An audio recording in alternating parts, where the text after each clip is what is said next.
Balitang trending muna po tayo ngayon. Alright.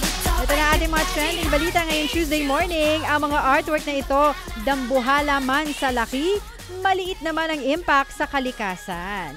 Tubig, charcoal, chalk at milk powder kasi ang gamit ng Swiss-French graffiti artist na si Sayap or Sayip. Kaya hindi nakasasama sa damo at lupa ng nagsisilbing canvas niya. Okay. Kalaunan rin ay nawawala ang malalaking larawan na gawa ni Saipe, kaya ang tawag niya sa kanyang obra, ephemeral artworks. Ayon nga sa kanya, naisipan niyang gawin ang ganitong kalaking artwork imbes na karaniwang graffiti sa mga pader dahil gusto niyang makaiwan ng tatak sa tao ng walang pangmatagalang epekto sa kapaligiran. Fairness! Alright, trending number 2 naman tayo mga kapatid. 100-year-old coins for sale. Coin collection na 100 taong tinago, ibebenta na sa auction ngayong taon. Gusto ko happy ka. Mula ito sa collection ni Lars Emil Braun, isang negosyante mula sa Denmark.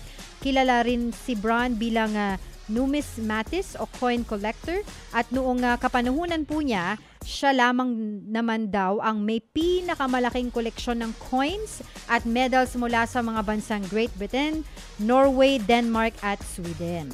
Ang koleksyon po ng coins ay binili niya mula sa Bill Bra, Danish aristocratic family noong 1922 at ang bilin niya sa kanyang last will na itabi ang naturang collection sa loob lamang ng 100 taon bilang reserba para sa National Museum of Denmark.